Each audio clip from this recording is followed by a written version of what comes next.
Well, I've visited most of our markets now. I've met with governments, I've met with the unions, I've talked to our people, I've met with our customers. And fundamentally, we've got a very good business. We've got strong market positions in both mobile and fixed line.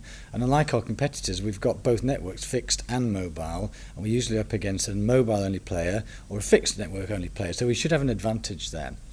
But in reality, there are things that we've got to do still to improve our performance.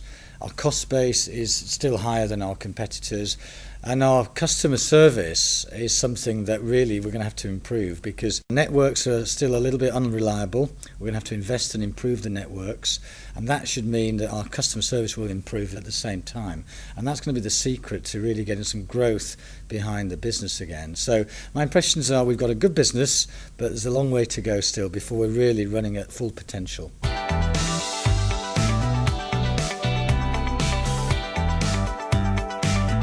I think the performance in 13-14 I would describe as pretty decent actually. We generated $608 million of profit, which is up 5%, and in the past we've seen declining profits, so we've reversed that trend, and actually our net profit after tax and after interest was up 45%. So I'd say a decent set of results. We've got the team in place now. We've got focus because we've been disposing of assets in Macau and the islands and recently Monaco.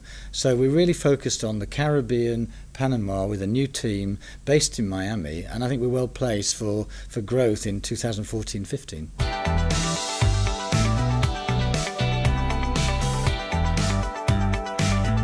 Well, our new strategic plan is focused on delivering top-line growth. This is a business that has not grown its top line now for a number of years, and we've got to invest to drive that top-line growth. And what we're calling Project Marlin is an uplift of investment of around 30% from what we've traditionally spent.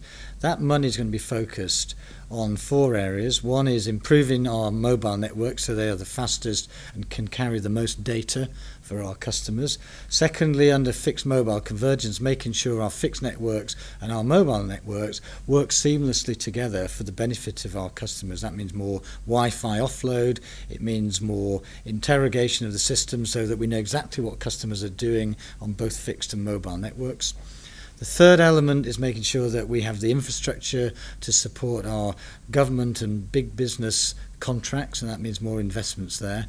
And then the fourth thing is making sure that our TV offer and our broadband speeds are absolutely competitive. It means more fibre in the ground, faster speeds for our customers and better quality TV products. We put all that together, that's the key to growing this business.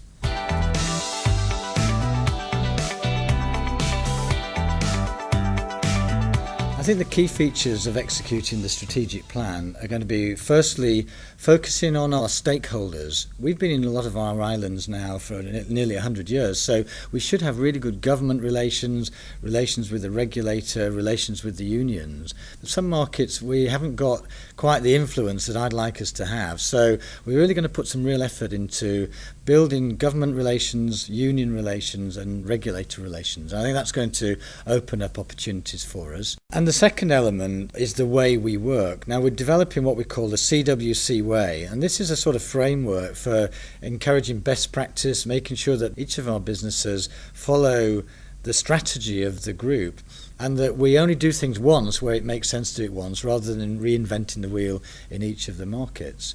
And I think that's going to be a new way of working, much more collaborative, providing support from the Miami hub, and actually I think it'll make our business far more effective. I think the other element is what I would describe as culture and values. I think each market operates slightly differently, and we want the cable and wireless values, the cable and wireless culture, which will be a culture that is empowered, a culture that is built on trust, a culture that is built on investing in our people to get the very best out of our people every day. And so that's something that everyone's going to hear a lot more about this summer.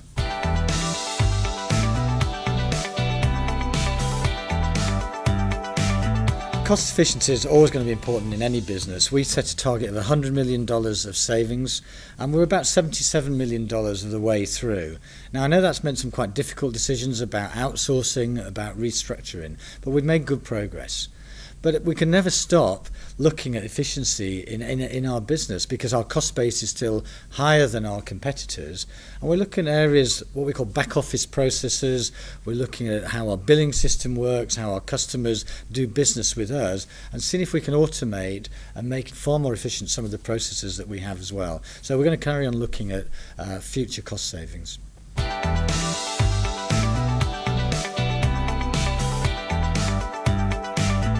My ambition for CWC in 3 years' time is that we're absolutely number one for customer service. That means we'll be getting top-line growth. It means that our mobile data will be growing faster than our decline in mobile voice. It means that our TV and broadband will be offsetting declines in fixed voice. And it means that our B2B business will be growing as well. If we can get that top-line growth, then I'm certain we'll get growth in profits that actually will look very attractive indeed for both investors and for our employees, because we'll have more customers taking more of our products and be more satisfied with the services that Cable & Wireless are providing.